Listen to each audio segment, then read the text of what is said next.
इस कार्यक्रम के पुण्यार्चक हैं स्वर्गीय श्री गोरेलाल जी जैन कैंटीन की स्मृति में मां श्रीमती कुसुम देवी जैन एवं समस्त श्रृंगार परिवार अशोकनगर। फर्म श्रृंगार jewellers, Mahavir steel, Mahavir jewellers, श्रृंगार फैशन, अशोकनगर, मध्य प्रदेश।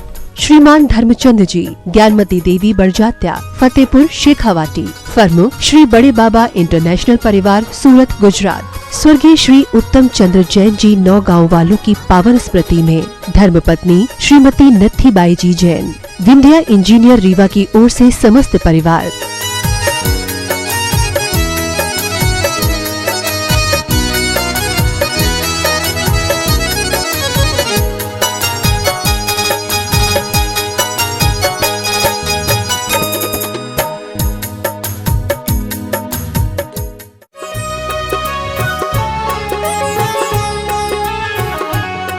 जय श्री ओम नमः सिद्धेभ्यः। जय श्री ओम नमः सिद्धेभ्यः। जय श्री ओम नमः सिद्धेभ्यः। सर्वमंगल मांगल्यम सर्वकल्याणकारकम प्रधानम सर्वधर्माणाम जैनम जयतु शासनम।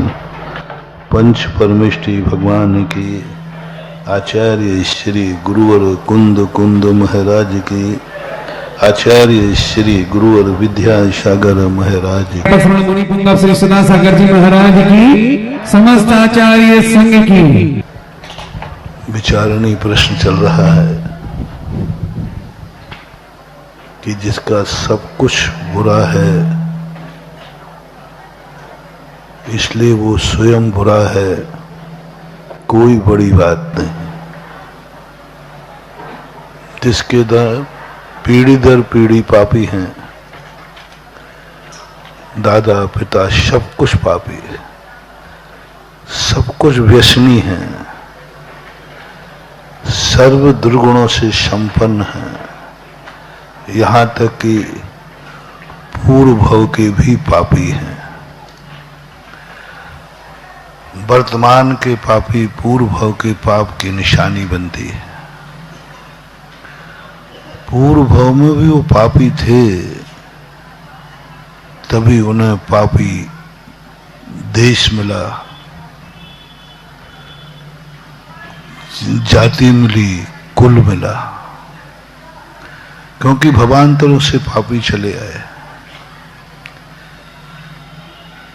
जिनके भगवान पापी हैं, भक्त पापी होना कोई बड़ी बात नहीं है। जिनके गुरु पापी हैं, शिष्य का पापी होना कोई बड़ी बात नहीं है। जिनके शास्त्रों में पाप की बातें लिखी हैं, कोक शास्त्र आदि, वे यदि पापी हो जाते तो कोई बड़ी बात नहीं, क्योंकि भगवान ही सब पापों में लिप्त है। भगवान ही रागी द्वेषी है, भगवान ही कसायों से भरा हुआ है, भगवान ही हिंसा, झूठ, चोरी, कुशील, परिग्रह से लिप्त है। तो भक्त कोई गलत कर रहा है तो कोई बड़ी बात नहीं, क्योंकि भगवान का अनुकरण हर भक्त को करना ही चाहिए। वंदे तद्गुण वहां भी लगेगा जब भगवान ही ऐसा है। गुरु ही जिनके खोटे हैं, तो शिष्य में खोट आना कोई अस्वाभाविक नहीं है, स्वाभाविक। शास्त्रों में भी जो संसार की बातें भरी पड़ी हैं, संसार को ही सब कुछ करने वाले हैं, उनकी तो उनकी चर्चा तो अपन ने ज्यादा की नहीं थी, करना भी नहीं, क्योंकि वो समझ भी नहीं सकेंगे। वो कहेंगे हम तुम्हें, एक व्यक्ति से मैंने कहा कि भाई आप हिंसा का व्यापार क्यों करते हो, ये आप मांसाहार क्यों करते हो, ये आप सब चीजें क्यों करते हो। शेखावाटी की बात है, गायों को पकड़ा था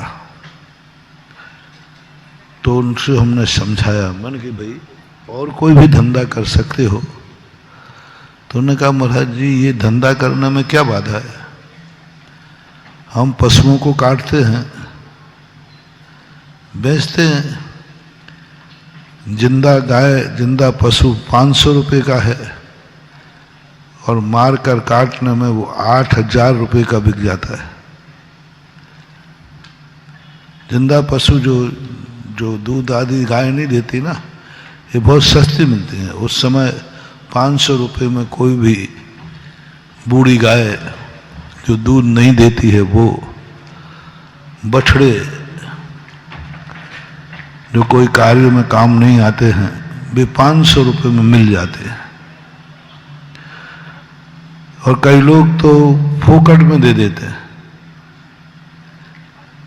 बूढ़ी गाय दान नहीं तो दलिद्र जाए, ले जाओ।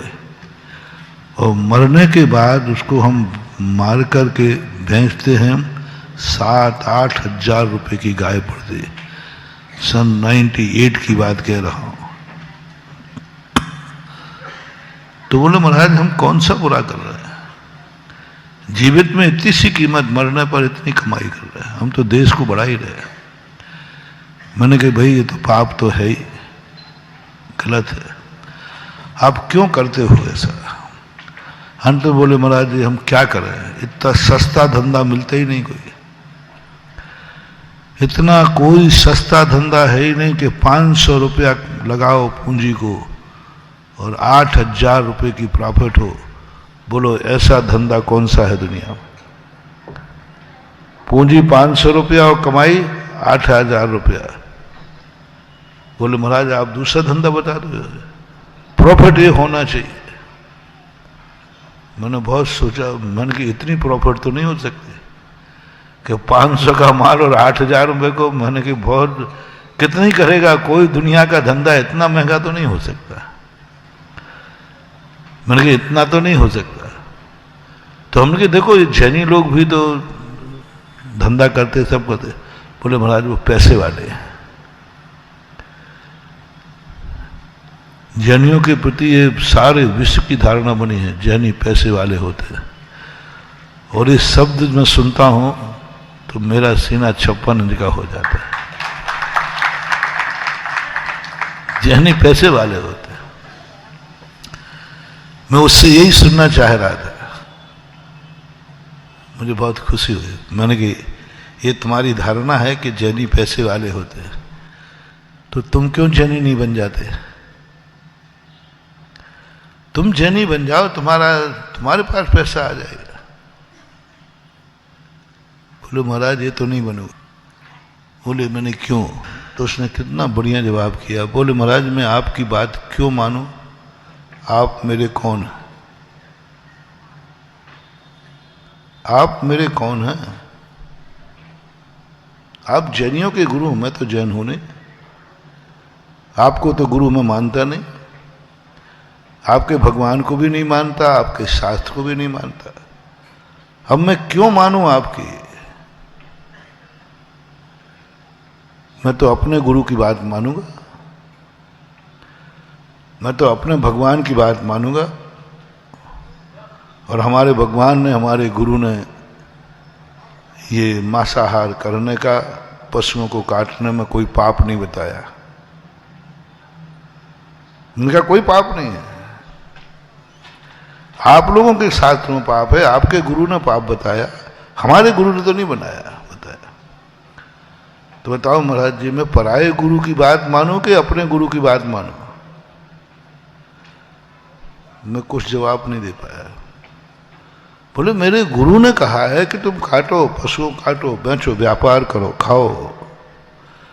हमारे गुरु खाते, हमारे भगवान खाते, हमारे शास्त्रों में लिखा है। अब आप बताएं कि अपने अपने गुरु की बात मानना चाहिए कि नहीं। हर व्यक्ति को अपने अपने बाप की बात मानना चाहिए कि पड़ोसी के बाप की। मैं कोई जवाब नहीं दे पाया। मैंने की बात सही कह रहा है।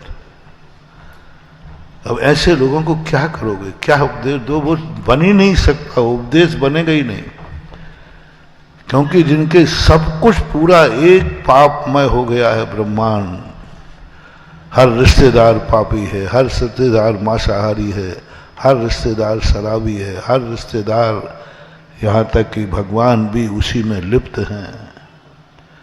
भगवान भी वही कर रहे हैं, उनके गुरु भी उसी में लिप्त हैं, वो भी वही कर रहे हैं, वही तो उपदेश दे रहे हैं।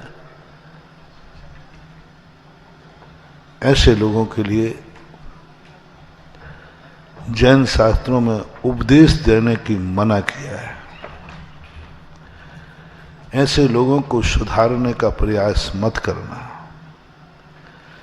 क्योंकि ऐसे लोगों को सुधारने से तुम्हारी शांति भंग हो सकती है, झगड़ा हो सकता है, उसका गुरु और उसका भगवान भी तुम्हारे विद्रोह में जा सकता है कि तुमने हमारे चेले को क्यों भड़काया, तुमने मेरे भक्त को क्यों भड़काया। उसका बाप भी विरोध में जा सकता है कि तुमने मेरे बेटे को क्यों विपरीत चलाया। इसलिए कुल से, जाति से, गुरु से, भगवान से, शास्त्र से जो पाप उत्पन्न होता है, उस पाप का नाश कभी नहीं होता दुनिया में विनाश के बिना। जिस पाप को भगवान ने स्थापित किया है, भगवान ने चलाया है, भगवान ने खुद वो पाप किया है, वो कभी खत्म नहीं होगा। क्योंकि भक्त तो एक ही बात देखता है कि मेरा भगवान ये कर रहा है। जो पाप गुरु ने चलाया हो, गुरु के स्थापित हो, भक्त कुछ नहीं देखता, वो तो कहता मेरे गुरु करते हैं, मुझे काहे का पाप। ये सोचें तो गुरु सोचे, मैं क्यों सोचूं। मैंने तो यही सोच लिया गुरु जो करेंगे वो अपन को करना, जो कहेंगे वो अपन को करना। गुरु ने कह दिया ना करो माशाअल्लाह, कोई पाप नहीं, बस खत्म हो जाए। अब ऐसे व्यक्ति को नहीं सुधारता। धर्म के नाम पर, भगवान के नाम पर, गुरु के नाम पर, माँ बाप के नाम पर, कुल के नाम पर, जाति के नाम पर, राष्ट्र के नाम पर जो पाप होते हैं ये कभी खत्म नहीं होंगे, कभी खत्म नहीं होंगे। यदि दुनिया के पापियों को सुधारना है तो सबसे पहले ये सिद्ध करना पड़ेगा तुम्हारा भगवान ये सब चीजें नहीं करता है। यदि भगवान करता है तो वो तुरंत कह देगा बस भाई मेरा भगवान कह रहा है, मेरे भगवान ने कहा है, अब बस गलत। एक बार किसी व्यक्ति ने कहा, हम कहीं स्थान पर थे, भांग घोंट के पी रहे थे, तो मैंने कहा भाई भांग क्यों खाते हो। बोले महाराज जी हमारे भगवान खाते थे भांग, वो तो हम प्रसाद है। हमने कहा ये व्यक्ति कभी नहीं छोड़ेगा, क्योंकि भगवान का प्रसाद कौन छोड़ेगा। ओ भगवान, तब मुझे उन भगवानों का पूरा चरित्र पढ़ना पड़ा, पूरा चरित्र पढ़ा। मैंने कहा भाई तेरे भगवान की कोई किताब हो तो बताओ वो कैसे थे, क्या था उनके जीवन की चर्या। और यदि तेरे भगवान ये कहते हैं तो मैं तुझे नहीं छुड़ाऊंगा, छुड़ा भी नहीं पाऊंगा और मैं इतनी गलती करूंगा भी नहीं। तो मैंने उसके भगवान का पूरे जिंदगी पढ़ी और मैंने कहा बताओ तुम्हारे भगवान ने कहाँ कहा है गांजा, कहाँ कहा है कि तुम गांजा पियो, और उन्होंने कब पिया, उन्होंने कब पिया। बोले महाराज पिया होगा तभी तुम्हारे बाप दादे पीते। मैंने कहा नहीं, गलत हवा है, कभी भी नहीं पिया, कुछ भी नहीं, कभी उन्होंने खाया ही नहीं, पिया ही नहीं। समुद्र मंथन में 14 रत्न निकले थे, एक जहर भी निकला था। तो मानवों और सुरों में और असुरों में, देवताओं में, असुरों में और मनुष्यों में संवाद हुआ था बंटवारे का। तो लेकिन सब बंटवारा कर लिया, जो जहर का निकला था घड़ा वो कौन पीवे, जो पिएगा वो जाति खत्म हो जाएगी। लेकिन निकला है तो बंटवारा तो करना ही पड़ेगा। तो अंत में वो वहां आकर के भगवान उनके आकर के कहा विवाद खत्म करो, ये जहर का घड़ा मैं पिए जाता हूं।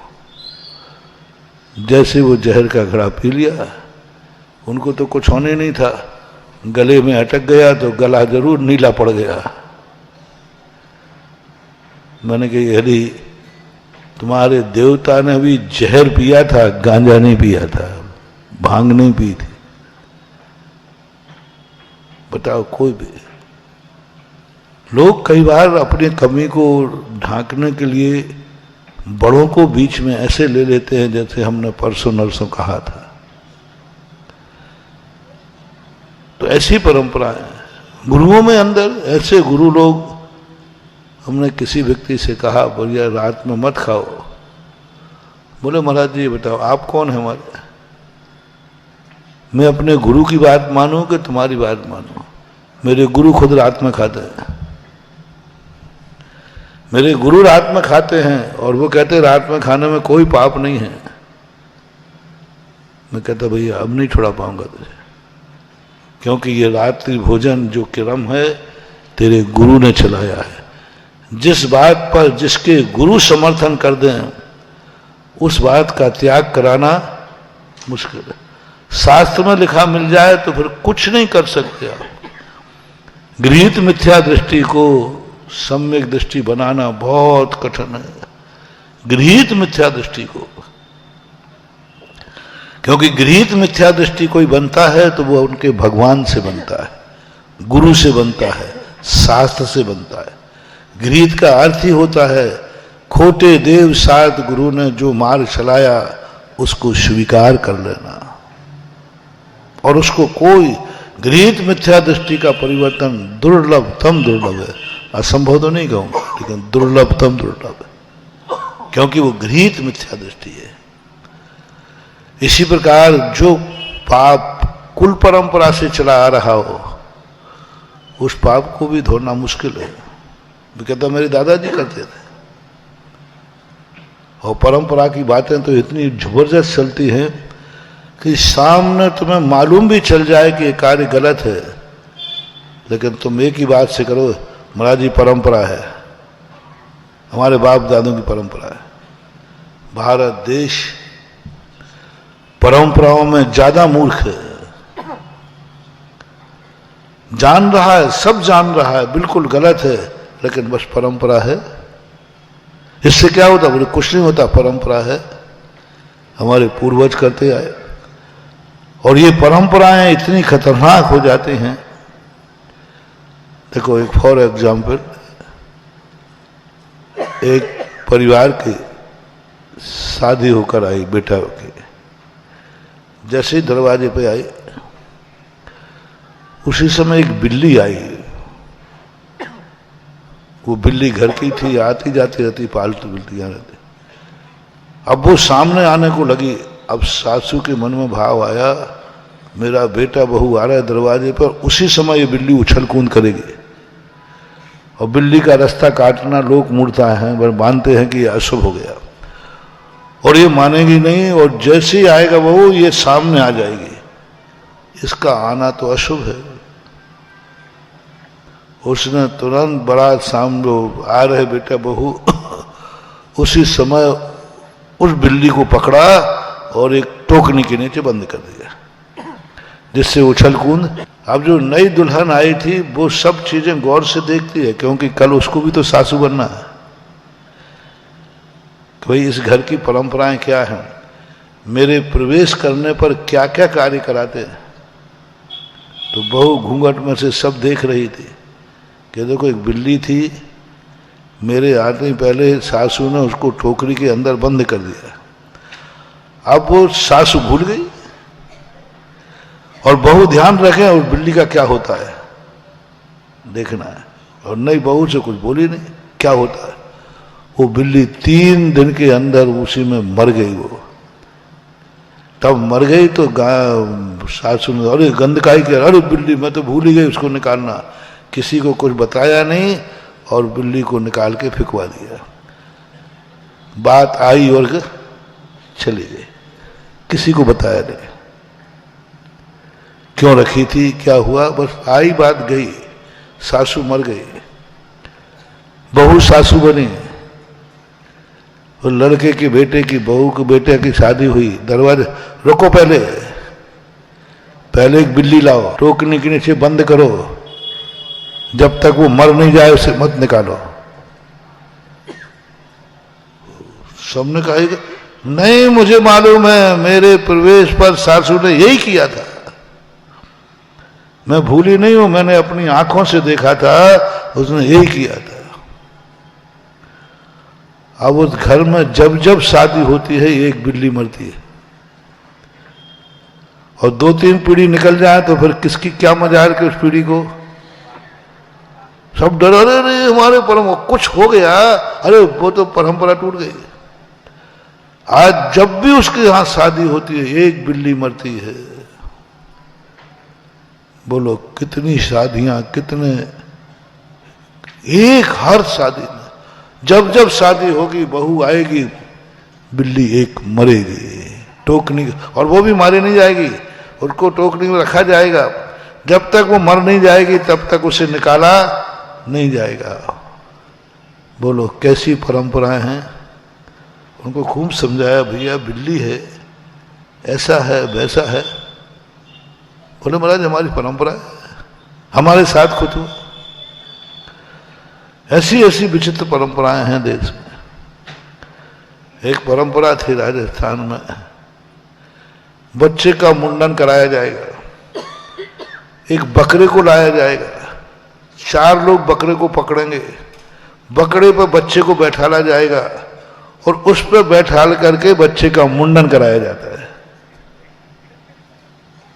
अब बकरे के ऊपर, और बकरा ये 8-9 घंटे तक जब तक पकड़ दे और चें चें चें कर करके बेचारा लस्त पड़ जाता है, लेकिन सब पकड़ लेते हैं। जैनियों में बता रहा हूं, पकड़ करके उसको रखते, बच्चा उस पर बैठता और फिर वो नाई उस पर बैठ करके उसके बाल बनाता। अब बच्चा थोड़ा हिल जाए बकरा तो कैसे उसको दबा के रखते, उतनी देर में बकरे की क्या हालत हो जाती है, लस्त पड़ जाता है। मैंने जब ये परंपरा सुनी फिर मैं रुका वहां, मैंने कहा देखो तुम्हारे में तो पुण्य नहीं है इतना, लेकिन उन बकरों के लिए जरूर रुको। रुका, 8 दिन लगे, पूरी समाज को मानने को तैयार नहीं। महाराज जी कुछ हो जाएगा तो, उनकी धारणा थी कि बकरे के ऊपर बैठ के मुंडन नहीं कराएंगे तो बच्चा मरेगा, जिंदा नहीं रहेगा, ये हो जाएगा। वो बहुत दुनिया भर की बात है। महाराज क्या गारंटी है? मुझे भरी सभा में गारंटी लेना पड़ी कि जो बकरे पर अब मुंडन नहीं कराएगा उसको यदि कुछ भी हो जाएगा तो वो दोष मेरे खाते जाएगा, मैं गारंटी लेता हूं। और चाहो तो उसको अच्छे को कुछ हो जाए तो मेरी FIR दर्ज करा देना, मैं जेल जाने को तैयार हूं।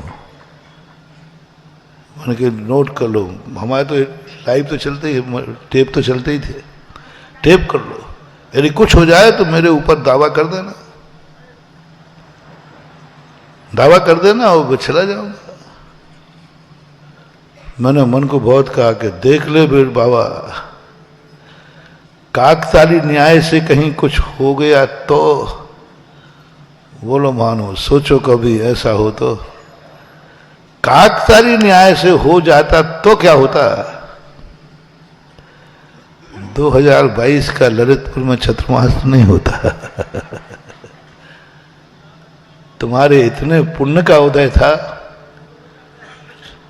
उसके बाद से जितने मैंने प्रभावना की, उसके बाद जितने छत्रमास किए, मैं यही कहता हूं इन सबका इतना पुण्य का उदय था कि कुछ नहीं हुआ किसी को।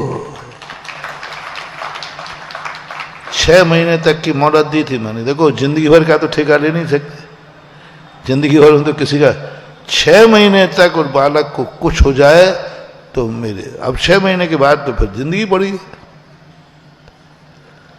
कम से कम 10 से 12 बच्चों का मुंडन हुआ और वो मेरी जमानत पे हुआ, और मैं प्रतिदिन माला फिरता था, भगवान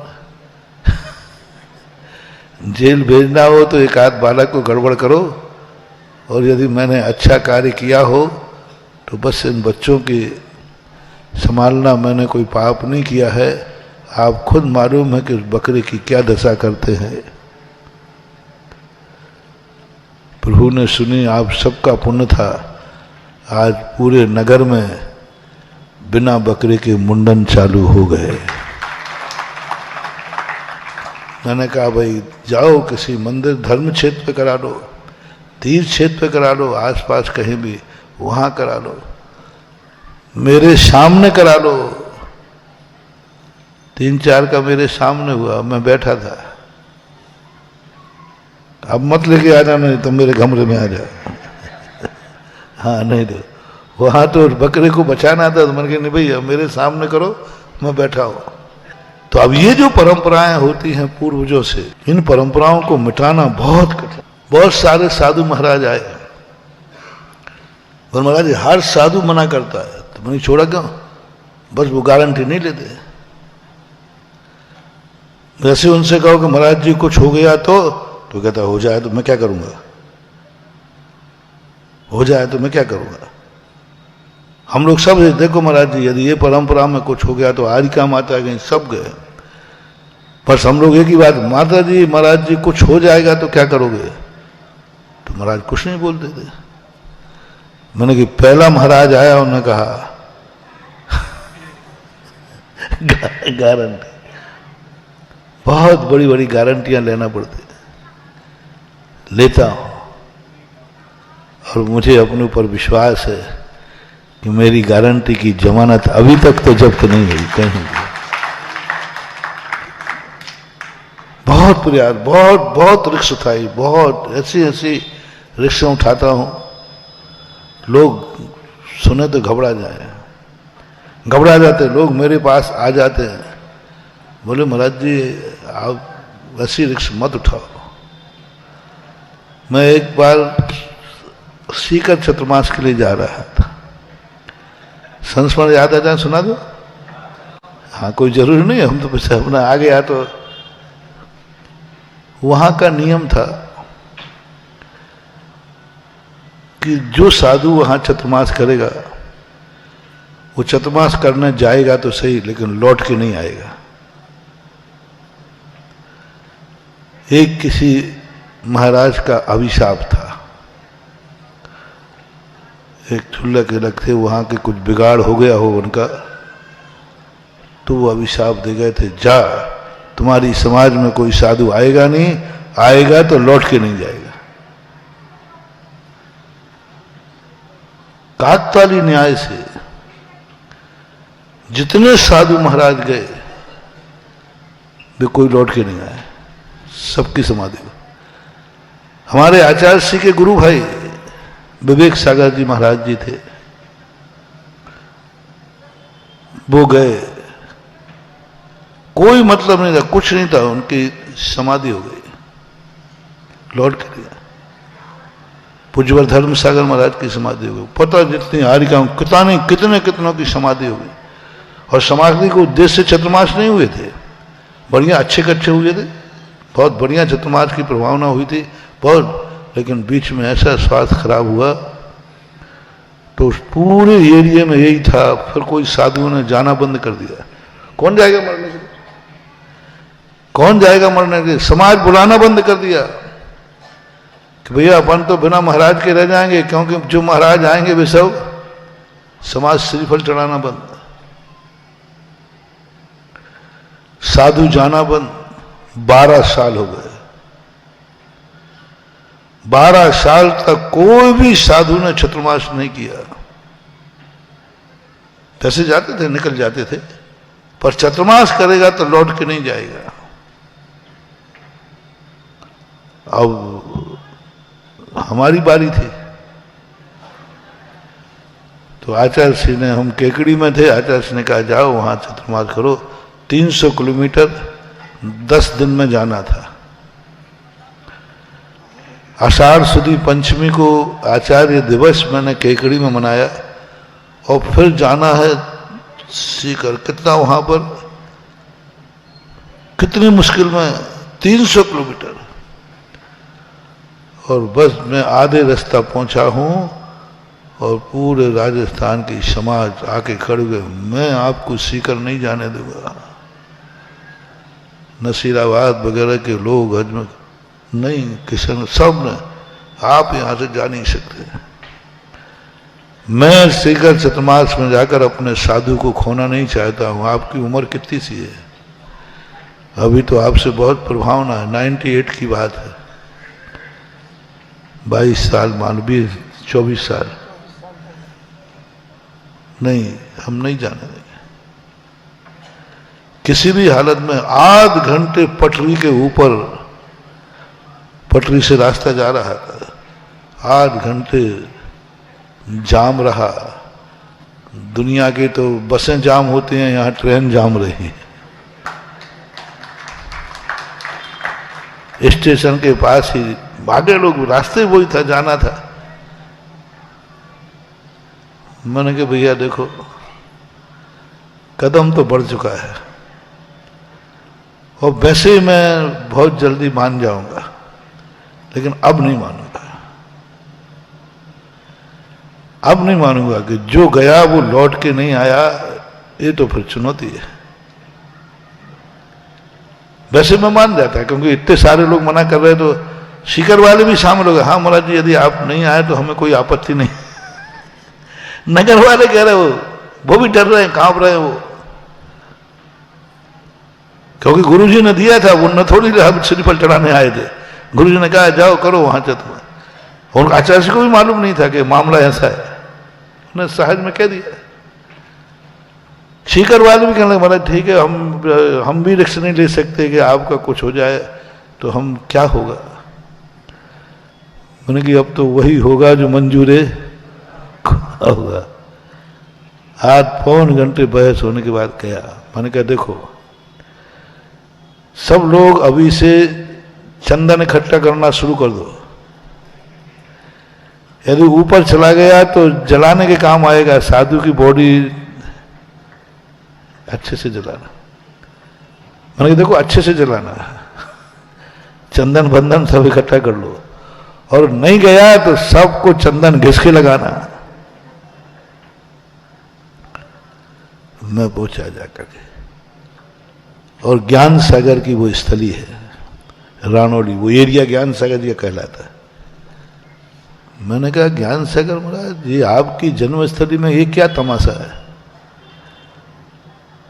और ये आपकी जन्मस्थली होकर के और यहाँ इस प्रकार के अभिशाप साधुओं को बरजत, और आपके पोते को आने को मना कर रहे। और यदि आपको बुलाना है तो लो मैं आ गया, आपको यदि बुलाना ही है तो लो मैं आ गया, आ जाऊंगा। कहां जाऊंगा मैं तो, मुझे तो कोई डर नहीं है। बाप छूटेगा दादा मिलेगा, और क्या होगा? बाप छूट जाएगा, यहां से बाप छूटते वहां जाके कौन मिल जाएंगे? दादा मिल जाएंगे। पर ज्ञान सागर की महाराज का एक मुद्रा ध्यान आई। मैं आंख बंद करके सोच रहा था क्या होगा चतुर्मास में। ज्ञान सागर की हमने देखा नहीं है, फोटो देखी है। ज्ञान सागर की ऐसी मुद्रा मुस्कुराते हुए सामने आई, जो ये करीब चतुर्मास कर कुछ नहीं होगा। ठाठ से चतुर्मास हुआ, ठाठ से चतुर्मास हुआ, इतना बढ़िया चतुर्मास हुआ, गोष्ठी हुई, और आज मैं सकुशल हूं, जिंदा हूं कि जिंद हूं, जिंदा बैठा। और उसके बाद धड़ाधड़ चतुर्मास हो रहा है, एक भी ऊपर नहीं जा रहा, सब सकुशल आ रहा है। कहीं तो हिम्मत करना पड़ेगी, कुछ तो करोगे, कुछ कौन टकराएगा? मान लो काकताली न्याय से कोई दुर्घटना हो जाती तो कौन टकराएगा? कौन छुड़ाएगा इन बकरों को मिथ्यात से? हिम्मत करो, गारंटी लो, मैं लेता हूं गारंटी। होगा होगा, ठीक है। यदि मान लो ऐसे तुक्के महाराज गड़बड़ हो जाए तो हो जाए, जेल जाऊंगा, और क्या करेगा? इससे ज्यादा तो कुछ होने वाला। अरे उसमें 12 साल हो गए, कोई साधु चतुर्मास नहीं कर रहा है, इस कारण से। अरे जाऊंगा ऊपर तो जाऊंगा, समाधि तो होगी, और क्या होगी? और नहीं हुई तो कितना बड़ा पुण्य हो गया बोलो। अब आप आराम से शादियों के चतुर्मास हो रहे हैं, बोलो ये पुण्य का भंडार कितना। ऊपर चले जाते तो नुकसान कितना है, और नहीं गया तो लाभ कितना है। नुकसान तो था ही नहीं, समाधि होती और क्या होता। उन महाराजों का कुछ नहीं है, सबके महाराज की अच्छी समाधि हुई, दोनों पर लाभ ही लाभ। तो ये चुनौतियां कम से कम जनता के लिए, समाज के लिए, धर्म के लिए स्वीकार करना चाहिए। लेकिन अब स्वीकार करने के लिए कलेजा चाहिए, हिम्मत चाहिए। यहां भी आपका एक क्या नाम है, गुना के पास एक क्षेत्र है, पुण्योदय तीर्थ बजरंगगढ़। आज संक्रमण की पुलौपी खुल गई है, वहां की घटना है। पूजे के बजरंगगढ़ के अंदर कहीं पानी नहीं है। सरकार ने कम से कम 50 बोर करा चुके, कभी पानी नहीं निकलता। पूरे बजरंगगढ़ के पूरे नगर में, गांव में, बजरंगगढ़ एक छोटा गांव है, 50 बोर हो चुके थे। सरकार थक गई, सब थक गई। गांव के बाहर नीचे उतरो, गांव से बाहर खूब पानी है, गांव में पानी नहीं था। अब मुझे कुछ पता नहीं था, मैं बजरंगगढ़ पहुंचा, बोले महाराज जी यहाँ पानी की बहुत कमी है। तो उन्होंने कहा बोरिंग करो। बोरिंग की चर्चा होते ही एक वहाँ अजैन बंधु थे, वृद्ध थे, वो आ गए, बोले महाराज जी आप साधु हो, जैन साधु हो, और आपका वचन कभी खाली नहीं जाता। अजैन थे, आप सत्य महावृत्ति हो, हमें मालूम है दिगंबर जैन साधु का आप इसको, और आपका आशीर्वाद भी खाली नहीं जाता, आप यहाँ आशीर्वाद मत दे देना।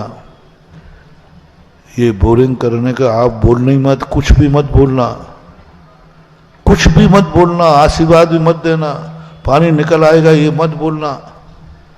मैंने कहा भैया मैं तो वैसे ही नहीं बोलता हूँ, बोरिंग बोरिंग संबंध हमें क्या लेना देना। और मैंने बोला भी नहीं था,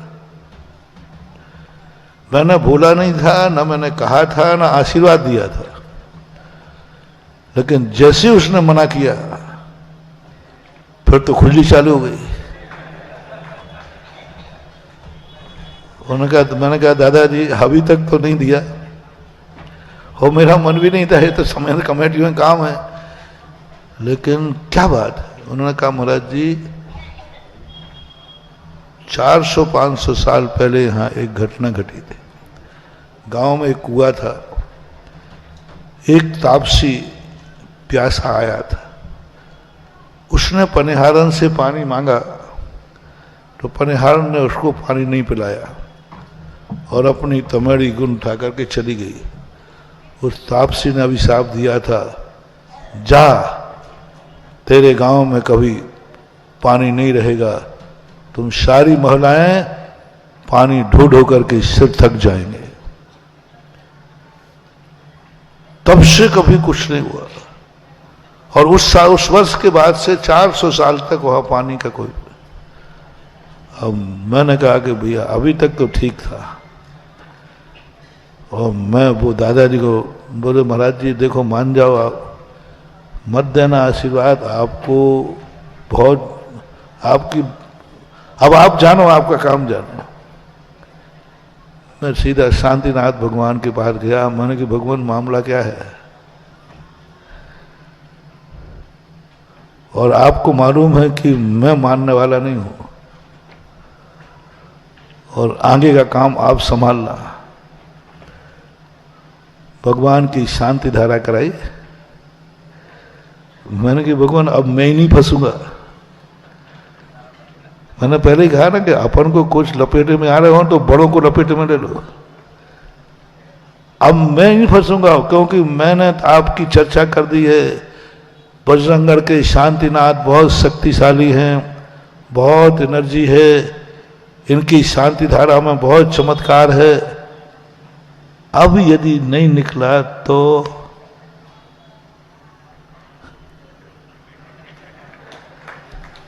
आपकी शांति धारा बदनाम होगी और आप बदनाम हो गए। और लोग कहेंगे महाराज जी आप तो बोलते थे। मैं आपकी सांधेरा इसलिए करा रहा हूं कि वैसे तो आप हमारा साथ नहीं देंगे, लेकिन जब आप भी खुद शामिल हो गए और आपकी प्रेस्टेज भी दांव पे लगी है, आपकी इज्जत भी दांव पे लगी है। देख, बस मैं ये कह करके भगवान को नमोस्तु किया। भगवान भी सोचते हो कि कहाँ के चक्कर में पड़ा है, इसने तो मुझे ही फंसा दिया। गए उस स्थान पर, सुबह की घटना, रात भर मशीन चली, पूरी रात 300 फुट तक चले गए, धूल के अलावा कुछ नहीं।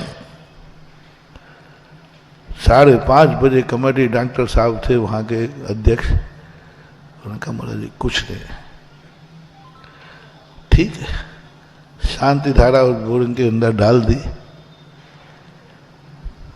और 9 बार नमोकार मंत्र पड़ा और हम प्रोशन के बाद हारचर्या को, ठीक हारचर्या से आ रहा था, इतने जोर की आवाज आई, इतने जोर की आवाज, वो आवाज आज भी गूंजती है। और उस आवाज के साथ जो नीचे से पिचक छोड़ी, जो मशीन लगी थी ना बोरो, उससे 10 फुट ऊंची चली गई। मैं हार करके सामने से लौट रहा हूं और इतने ऊंची छुटक गई, ऊपर जाकर के देख करके दंग रह गया। बिल्कुल निर्मल पानी, पानी निकला। मैंने कहा इस बोरिंग में अकेला मंदिर ही पानी नहीं पिएगा, पूरा गांव पिएगा। मैंने उससे बाहर न लगवाया, मैंने कहा नहीं, गांव के लोग गांव का पानी पिएंगे। आज पूरे नगर में बोरिंग ही बोरिंग है। मैं ये बात कहना इसलिए चाह रहा हूं, जब किसी के मिथ्यात को हटाना हो, यदि तुम्हें दया आ रही हो तो रिक्श उठाओ। सामने वाला भयभीत है, सामने वाला परंपराओं से बंधा है, वो परंपरा को तोड़ते ही कांपता है। थोड़े ही घर में कुछ हो जाए, अच्छा तुमने वो नहीं किया होगा, थोड़े कुछ हो जाए, अच्छा वो नहीं किया होगा। वो बारात आ रही थी, वो नदी पड़ी थी ना, वहां तुमने नारियल नहीं चढ़ाया, और वो सब वही काम है। और ये हवाएं उड़ती हैं कि नहीं, और इसमें सबसे ज्यादा बुंदेलखंड में। अरे वो किसी पीपल के पेड़ के नीचे पैर पड़ गया, वो तो बहुत हो गया काम, वो तो उसी के नीचे से निकला था ना डोला। अब इन परंपराओं को कैसे तोड़े? सामने वाला भयभीत है, गारंटी लो मुझे। यदि तुम्हारे धम्म है, तुम्हारी साधना में, तुम्हारे सम्यक दर्शन में, तुम्हारे भगवान के प्रति, तुम्हारे धर्म के प्रति, तो सामने वाले को गारंटी ले लो, एक जीव बच जाएगा मिथ्यात से। एक नगर में चतुर्मास मिल जाएंगे।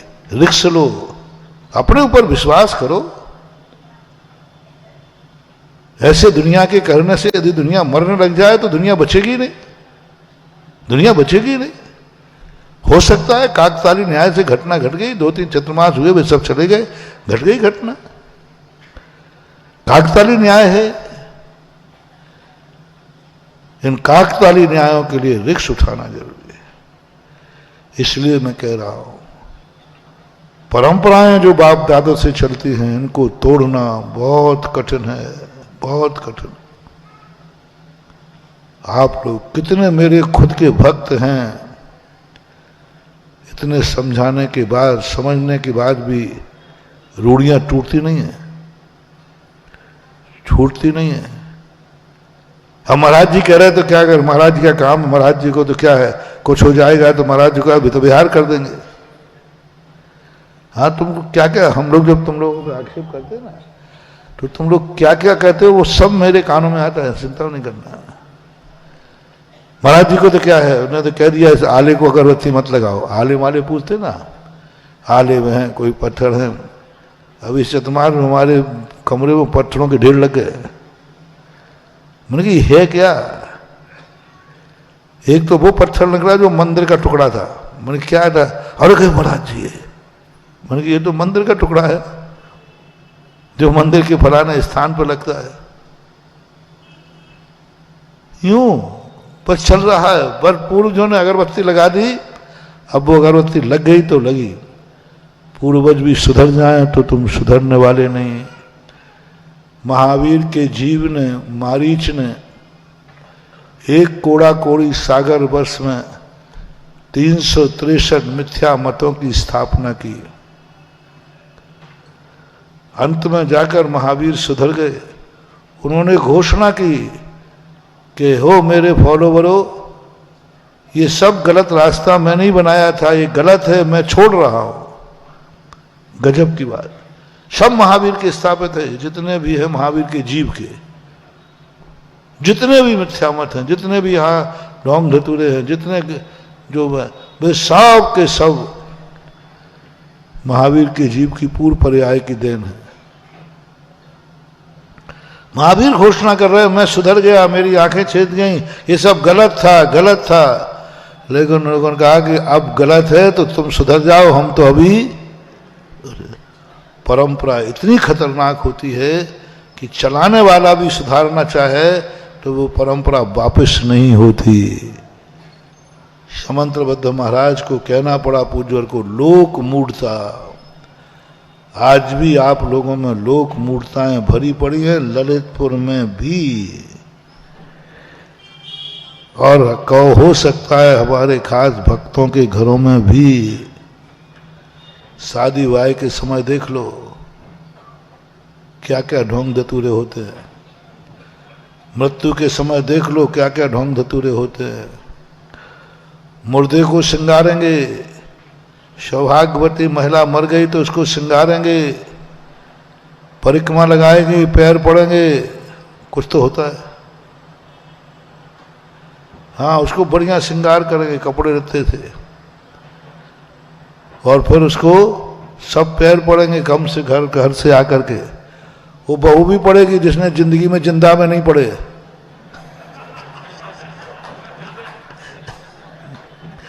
जिस बहू ने जिंदगी में जिंदा में नहीं पड़े वो भी, क्योंकि अब तो इसलिए पड़ेगी कि नहीं पड़े तो सासू भूतनी बन के चिपक जाएगी, वो पड़ेगी। एक गिलास पानी नहीं पे, कभी जिंदगी में सासू से नहीं बनी। सब अलग हो गए थे, कोई लेना देना नहीं। लेकिन मरने के बाद वो बहू भी पैर पड़ेगी, मैं आंचल के मैया लौट के मत आ जाना। क्या है, कितनी बड़ी मूर्खताएं हमारे जीवन में फैल गई। धर्म मान करके नहीं किया तो भूतनी बन के लौटेगी। ये 13वां फेरवा कैसे चलता है मृत्यु भोज? क्यों चलते हैं? इसलिए कि यदि हमने 13वां नहीं किया तो आत्मा भटकेगी, शांति विधान नहीं किया तो आत्मा भटकेगी। क्या है? मूर्खता, मिथ्यात्व। आज भी इतना समझाने के बाद भी अपने बाप दादों के मरने पर लोग मृत्यु भोज नहीं छोड़ पा रहे हैं। दस उनको डर है, महाराज जी कुछ हो गया तो, दादाजी के मरने पर नहीं किया, कुछ हो गया तो कुछ नहीं होगा। लेकिन चल रही परंपरा। हमने अर्थी को श्रृंगार करके नहीं भेजा तो, यदि हमने पैर नहीं पड़े तो, हमने मंदिर में हाथे, क्या वो अब तो कम हो गए, हाथे नहीं लगाए तो ध्यान रखना नगर देवता नाराज हो जाएगा।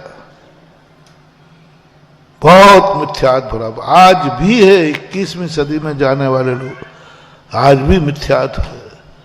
महानुभाव मत डरो, ये सब रूढ़ियां परंपराएं हमारे सम्यक दर्शन को नष्ट करते हैं। हम इतने अच्छे सब कुछ होकर के भी हम सम्यक दर्शन इन परंपराओं के कारण नहीं तोड़ पाते। और ऊपरी बाधा तो ऐसी है कुछ पूछो मत। मानवा ये ऊपरी बाधा कोई चीज नहीं है, डरो मत। ये सब डिप्रेशन है, सब डिप्रेशन है। कुछ करते नहीं बनता है। आप देखना ज्यादातर गरीबों को और ठलुआ लोगों को भूत लगते हैं। जो गरीब होते हैं, परेशान होते हैं, अब वो कहते हैं कि हम अपनी परेशानी किस पे थोपें। बच्चा जो ज्यादा फेल होता है उसको भूत लग जाता है। तुम भी बाद में, अरे महाराज जी मेरा बेटा बहुत पढ़ना चाहता है लेकिन उसको कोई ऊपरी बाधा है, पढ़ता है याद ही नहीं होता है। ये बहुत बड़ी परंपरा है, मिथ्यात भरा पड़ा है। कोई ऊपरी बाधा से डरना नहीं है ही नहीं। वो देवता हैं, देवता कभी भी ऐसे परेशान नहीं करते हैं। और उनके जो परेशान करने पर उतर आएंगे ना, उसका कोई इलाज भी नहीं है, उनका कोई इलाज भी नहीं है। वो जिस दिन परेशान करेंगे तो मुनियों को भी नहीं छोड़ेंगे। उनकी अलग संरचना होती है, उनका अलग स्वरूप होता है जब परेशान करते हैं। यदि ऐसा भगवान मिल जाए और उसके द्वारा जो परंपरा दी जाए, वह परंपरा नहीं होती है, वह सच्चा मार्ग होता है। गुरु को पकड़ो। जिस गुरु का तुम प्रवचन सुन रहे हो, वचनों पे मत जाना। मन संदेह कर सकता है कि महाराज ने कहा तो है, क्या पता सही है कि नहीं। क्या पता महाराज जी इसलिए दान पे प्रवचन दे रहे हैं कि वो अभी बड़ा मंदिर में, वो अभिनंदननाथ भगवान के मंदिर में पैसा की जरूरत है ना, पैसे की जरूरत है, इसलिए महाराज दान की महिमा गा रहे हैं। तुम्हारा मन कहेगा तुम्हारा मन बहुत बेईमान है। जैसे मैं दान की बात कहूं तो खुद मालूम दान की क्यों बोल रहे हैं, क्योंकि बड़ा मंदिर अब शुरू होगा, पैसा है नहीं, इसलिए अब महाराज को पैसा खींचना है। तुम्हारी भाषा बोल रहा हूं, हम महाराज को पैसा इकट्ठा करना है। अब आशीर्वाद तो दे दिया तो फंस गए। तो अब क्या करना है महाराज को, अब प्रश्नों में खींचेंगे। देखो जो दान नहीं देगा वो नरक जाएगा, दुर्गति जाएगा, उसका ये हो जाएगा। अभी महाराज कहेंगे, क्योंकि महाराज को ये तुम्हारा मन कहेगा, तुम्हारा मन बहुत बेईमान है, कहेगा महाराज की बातों में मत आना।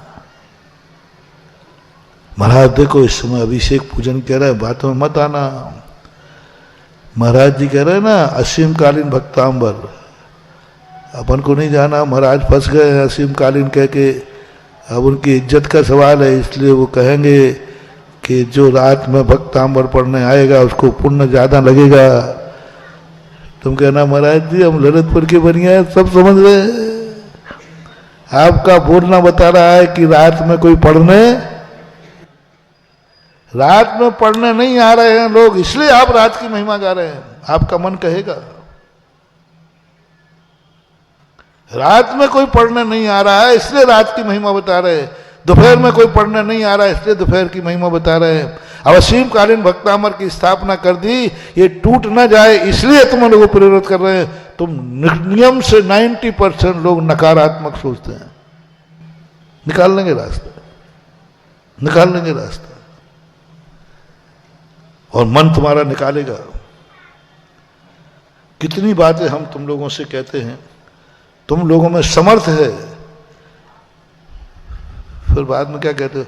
कोई दूसरा तुमसे कहे ना आज महाराज ने क्या कहा, अरे भाई मालूम है महाराज जी की बात मान लेंगे होगा बाबा जी, डायरेक्ट सही है ना। मत बोलो मुझे, मैं कह रहा हूं मैं भले कमरे में कान तो तुम्हारे पास रहता है। आ गए कोई तुमने तो गलत किया, महाराज ने देखो आज क्या कहा, तू गुटखा खा रहा है, देख तू रात में खा रहा है, महाराज ने आज मना किया था। उसका जवाब एक ही होता है, महाराज जी की बात मान ली तो हो गए बाबा जी। महाराज का काम तो कहना है, उनकी तो ड्यूटी। ऐसा नहीं कहेंगे तो फिर महाराज का है कि उनका काम कहना है और अपना काम नहीं मानना है। चलने दो काम, ये आएगा मन में, आएगा महानुभाव, आता है तुम नकारना मत, आता है 50 बार आता है, 50 बार आता है। तुम इस मन को बस एक ही बात कहना, समय आपका हो गया, एक ही बात कहना, महाराज कैसे, जिनका तू प्रवचन सुन रहा है वो कैसे, वो तेरी दृष्टि में कैसे है? यदि तुम्हारी दृष्टि में खोटे नजर आ जाए तो महानुभाव बिल्कुल बात मत मानना। तुम्हारी दृष्टि में आ जाए कि महाराज खोटा है, गुरु खोटा है, बिल्कुल बात मत मानना, प्रवचन भी मत सुनना, क्योंकि तुमने पहले ही कह दिया मेरा गुरु क्या है, खोटा है। अब क्या मानना, खोटा है तो क्या, पहले ही मालूम है कि ये डॉक्टर खोटा है तो फिर दवाई नहीं कराना। लेकिन आत्मा बोले कि महाराज तो 100% का है, 99 भी नहीं, महाराज मेरा गुरु तो 100% का है। तो फिर महानुभाव जब गुरु 100% का है तो उनकी बात भी 100% की है। मन को समझाओ, मेरा गुरु 100% का है। अरे कभी स्वप्न में भी अहित नहीं कर सकता, मेरा स्वप्न में भी कभी गलत रास्ता नहीं बता सकता, मुझे कभी नहीं बता सकता। फिर जब संदेह को निकाल दो तो उनकी बात भी, उनका आदेश भी, उनका उपदेश भी 100% का ही है। ऐसा परिणाम आना चाहिए। मैं तो यही करता हूं, जिनवाणी पर जब संदेह होता है तो मैं तो तुरंत कहता हूं ये जिनवाणी किसकी है, जिनेन्द्र देव ने। इस पर संदेह हो रहा है, होगा, जिनेन्द्र देव कैसा है, आत्मा से 100% का है। तो फिर ज्ञान कहता है रे मन, जब भगवान 100% का है तो उनकी वाणी भी 100% की है। महावीर भगवान की जय। इस कार्यक्रम के पुण्यार्चक थे स्वर्गीय श्री गोरेलाल जी जैन कैंटीन की स्मृति में माँ श्रीमती कुसुम देवी जैन एवं समस्त श्रृंगार परिवार अशोकनगर। फर्म श्रृंगार jewellers, Mahavir steel, Mahavir jewellers, श्रृंगार फैशन, अशोकनगर, मध्य प्रदेश। श्रीमान धर्मचंद जी, ज्ञानमती देवी बड़जात्या, फतेहपुर शेखावाटी। फर्म श्री बड़े बाबा इंटरनेशनल परिवार, सूरत, गुजरात। स्वर्गीय श्री उत्तम चंद्र जैन जी 9 गाँव वालों की पावन स्मृति में धर्मपत्नी श्रीमती नत्थीबाई जी जैन। विंध्या इंजीनियर रीवा की ओर से समस्त परिवार।